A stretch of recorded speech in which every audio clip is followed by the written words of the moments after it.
Dün bugün yarınla yeniden karşınızdayız sayın seyirciler. Bu hafta konumuz ilginç bir konu, yapay zeka. Dünyada son dönem yapay zekadan faydalanan şirketlerin sayısı her gün gittikçe artıyor ve yapay zekayı hayatımızda çok daha fazla görüyoruz. Yaşamın pek çok alanında yaygınlaşmakta yapay zeka. Yapay zekadan bahsedilirken sık sorulan sorulardan birisi ise makineler insanların yerini alacak mı? Evet, biz de bu sorunun cevabını ve konuyla ilgili daha birçok ayrıntıyı yapay zeka konusunda dünyada önde gelen isimlerden olan Dr. Rodney Brooks'la konuşacağız. Dr. Rodney Brooks, welcome to our program, first of all, to yesterday, today and tomorrow. And welcome to Istanbul. Dr. Brooks, I would like to first ask you, for years you have been the director of MIT Artificial Intelligence Laboratory Center.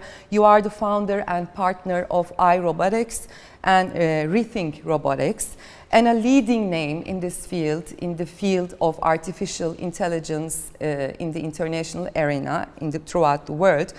First, I'd like to ask you as to what is, in your own words, the definition of artificial intelligence, within your own words? I think I tend to think of artificial intelligence as if a person did that thing, they would be showing their intelligence or their vitality about their existence in the world.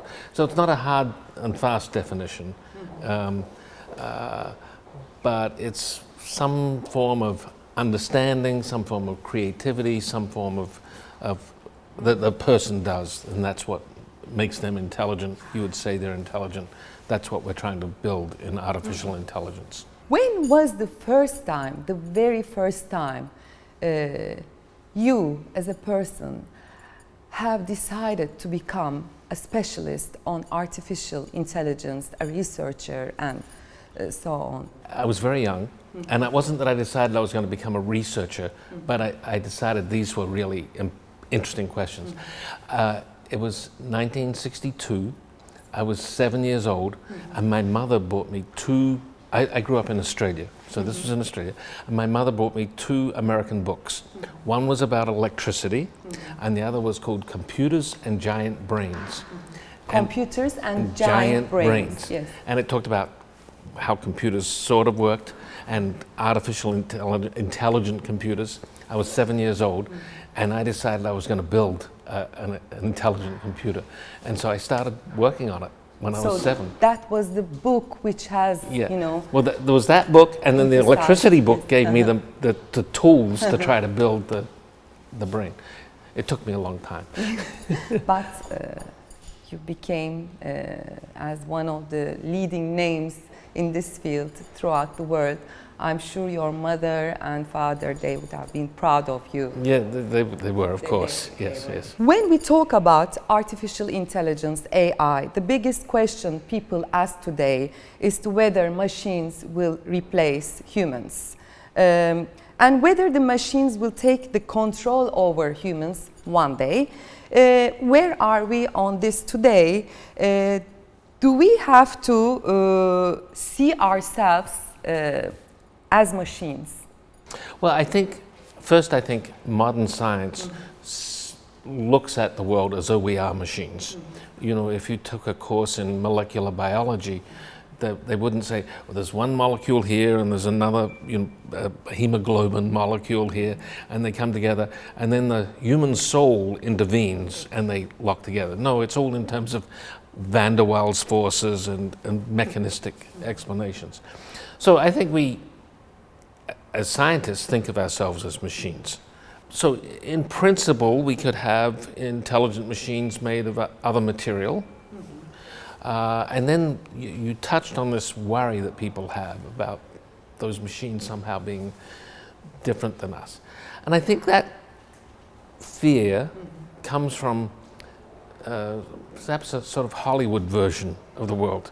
In Hollywood, what makes a good story is you take the current world and then you put some very different thing into the world and see how that changes things. And exaggerate. Yes, but in reality, when we get a new technology, it doesn't just appear, it evolves over time.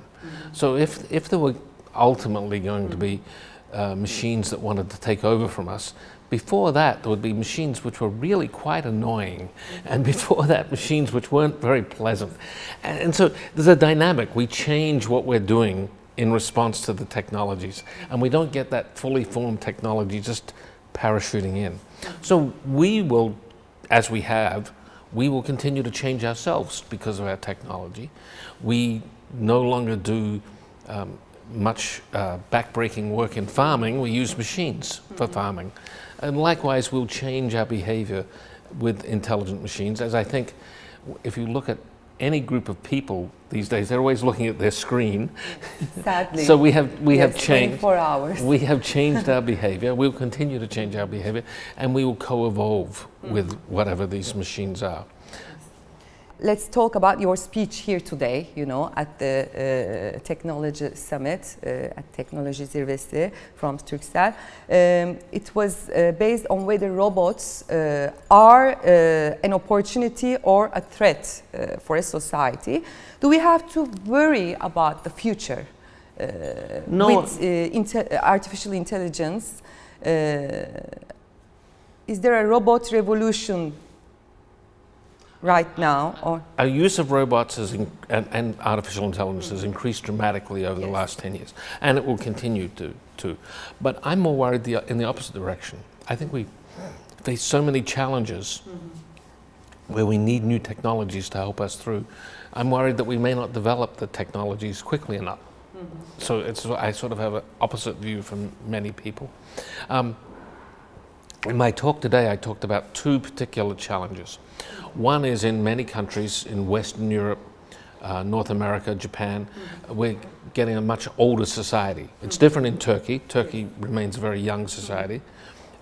But in these other countries, many more older people, many less younger people to provide elder care.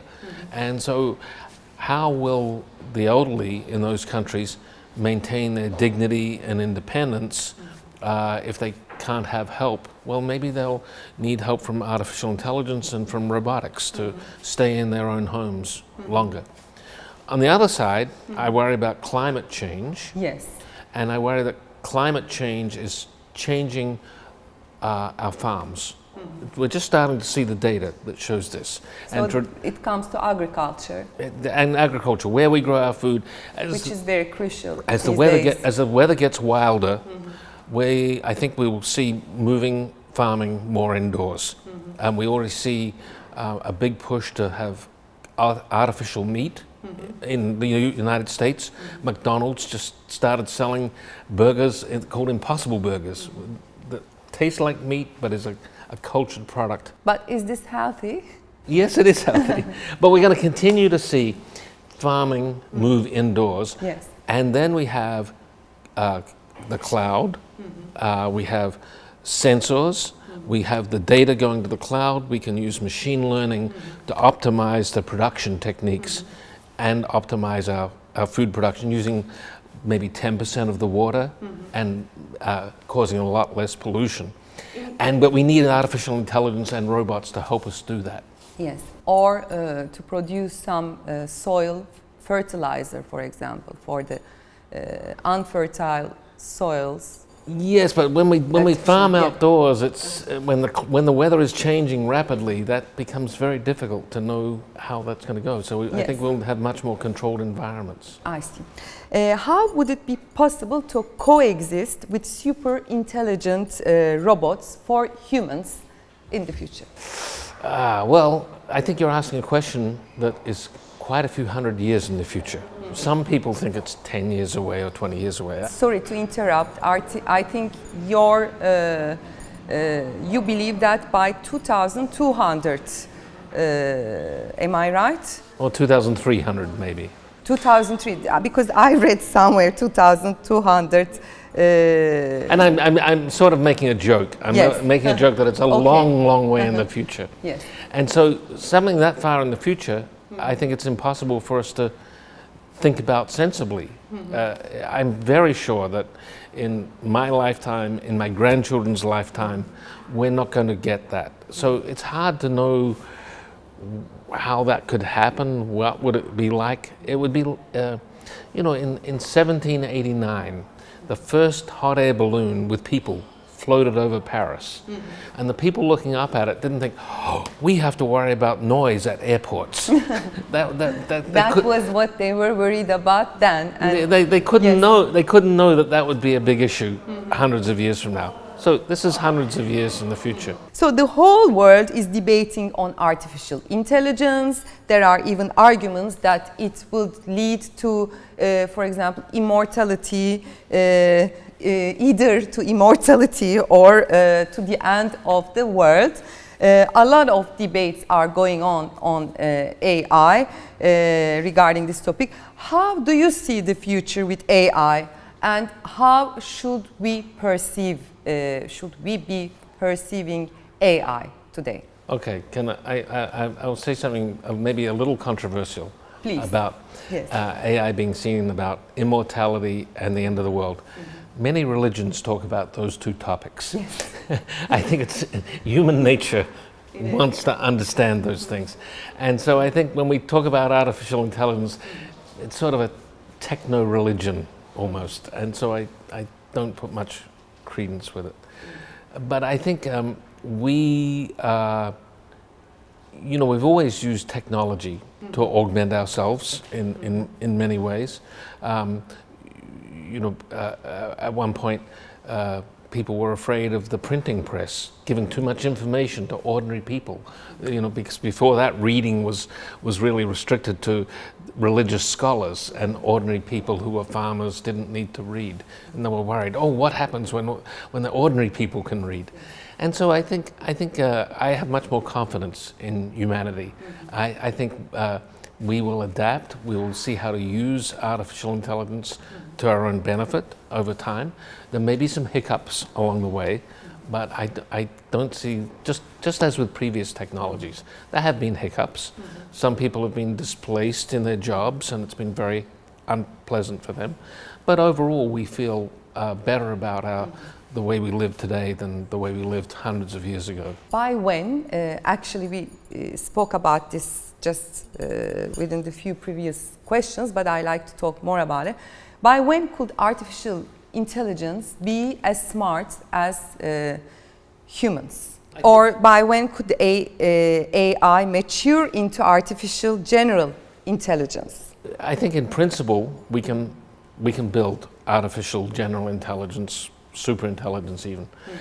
But maybe we're not smart enough to do that. You know, if we saw two dolphins, and one dolphin was a real dolphin and the other dolphin was a robot dolphin, we wouldn't think, oh, that real dolphin built the robot dolphin. Now we sort of think, oh, we're smart enough to build intelligence, an intelligent robot as smart as we are. But maybe we're not. Maybe we're just fooling ourselves. Maybe we'll never be quite that smart. We don't know. We don't know. We don't know. So it's a mystery. Yeah. Because you just said maybe by 2300, even that you said that you often make jokes about. I think it won't happen before that. Because yes.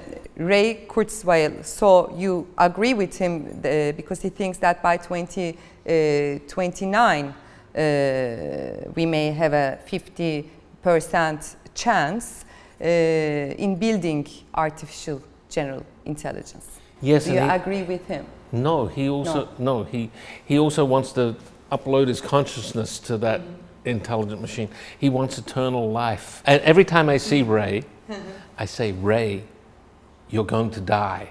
Just like me, you're going to die. And he hates that because he wants to live forever. Who wouldn't want to live forever? Ooh. I mean, if we had all our friends and families around us, with us. And see the future maybe. Of the world, maybe by 2300. Maybe. With all the AI going on. I think both you and I are doomed to the old-fashioned way of eventually passing away. Yes. Are you for the fast spread of artificial intelligence in the healthcare sector? Well, I think it can help greatly. We have to be careful that one of the problems with the current deep learning methods is if there is a bias in the training set, that bias shows up in what is learned. So in healthcare in particular, we have to be careful that we don't take data from men's health, put it into the AI system and apply it to women if we don't have the data from women. So we have to be I think we have to develop a custom of analyzing where the data comes from, what the learning process has been, and whether it is appropriate to apply it to particular people or not. And that requires a lot of discipline, and some companies may be trying to move too fast. So I think, and making mistakes. And make mistakes. So I think there's a big role for professional societies, for government regulation, not arbitrary regulation, but regulation based on careful thought by ethics and professionals. Because otherwise we may get something that's deployed too soon, and we could argue that that happened with social media, that it wasn't thought about too well, and we've seen some bad repercussions from there. Yeah, the other thing I wanted to say was, in this discussion we're talking about AI and healthcare, but I think there's other things happening in healthcare that equally need ethical thought, and that is the whole CRISPR technology, where we edit our genes. Some of that may become enabled in terms of figuring out what the edits to genes might be from AI, but that's the general question. Should we be editing our germline, what makes us human? So I think there's lots of ethical questions there to worry about, yes. As you just said about the social media is facing today a crisis of trust.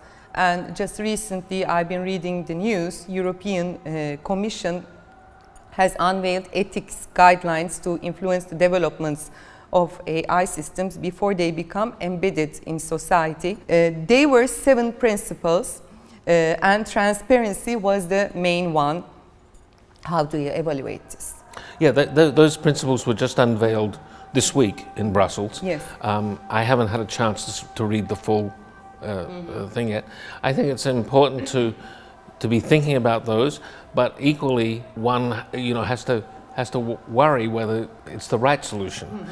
Last year we saw in Europe I think it was GDPR, and what has happened a lot of times is it's just there's a new pop-up box that people click on and say they give permission, and hasn't really solved the underlying problem. Yes. So the answers to these problems are difficult and real, but they're not about super intelligence. They're about much more mundane things at the moment.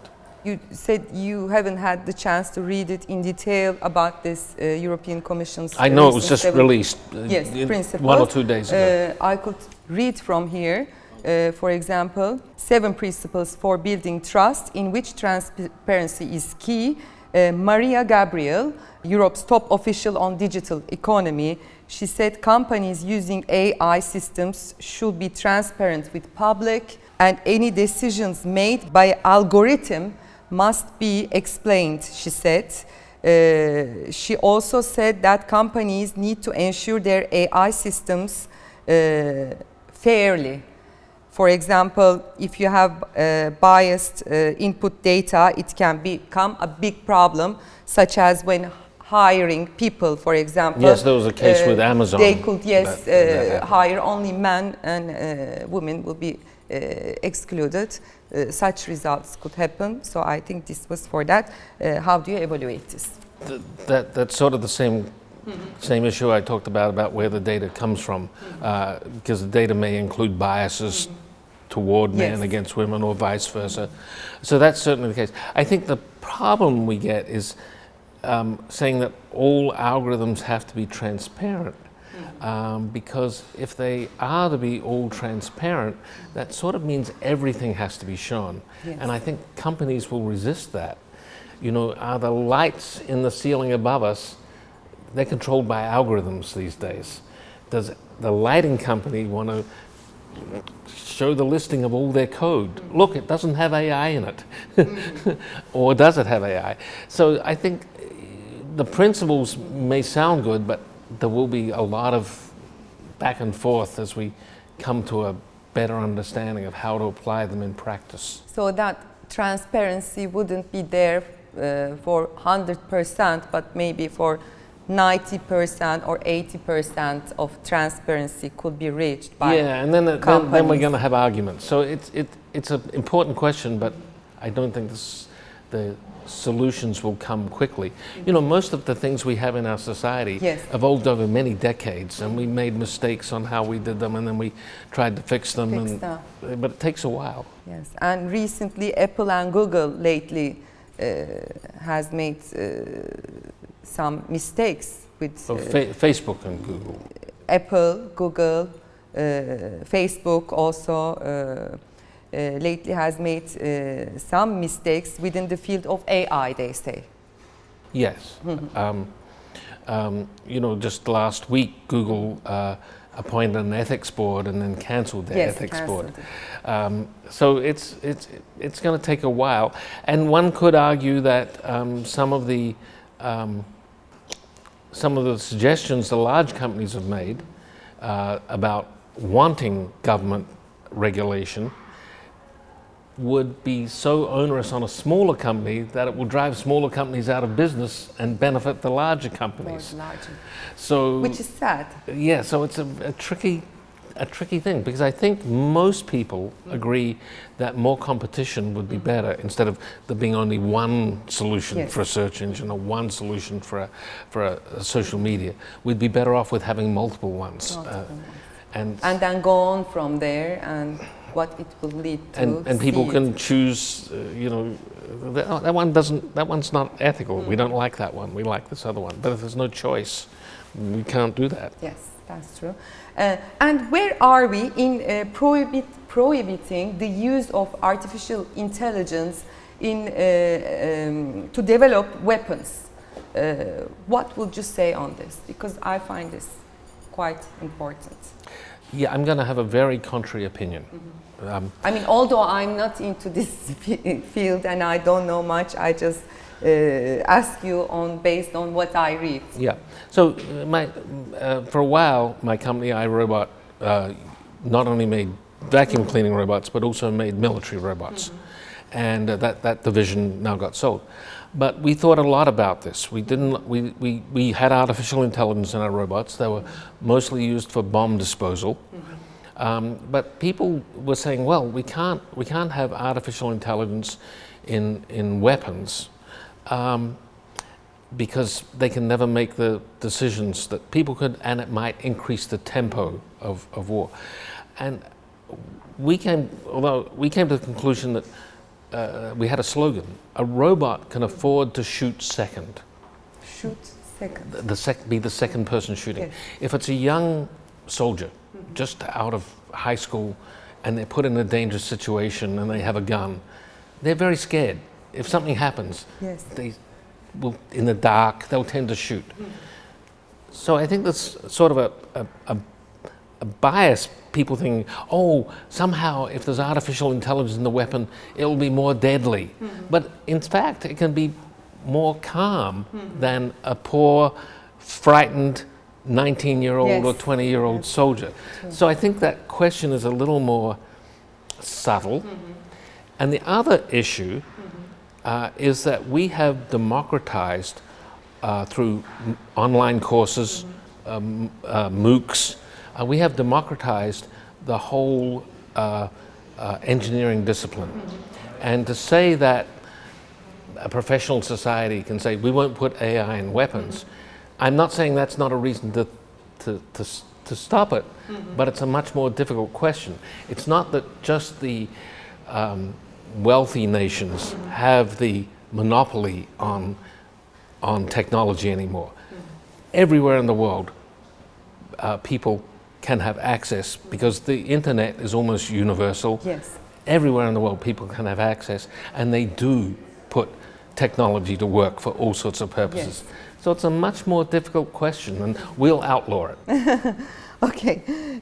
Do you have, so we came to the end of our interview, but Dr. Brooks, do you have any messages to the Turkish viewers who are very much interested with artificial intelligence and with this future of artificial intelligence? Well, in my talk today, I pointed out when I was talking about elder care and demographics, I pointed out that Turkey is a very young country, and for the last 50 years, most of the innovation has come from young people. So, Turkey has a young population. It has fantastic infrastructure in digital. I'm expecting more and more innovation to come from Turkey We are over hoping. the next few years. We are hoping so.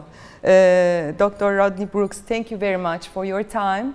Thank you. And for answering our questions. It was an honor for me Oh, that's to very have kind. interviewed you. The honor is to be on your program. Thank you. Thank you very much. Thank you. Evet sayın seyirciler, Dr. Brooks'la söyleşimizin sonuna geldik. Yapay zeka konusundaki sorularımızı yanıtladı. Yapay zekanın geleceğine dair görüşlerinden bahsetti. Ben çok ilginç buldum ve merakla dinledim kendisine yönettiğim soruların cevaplarını.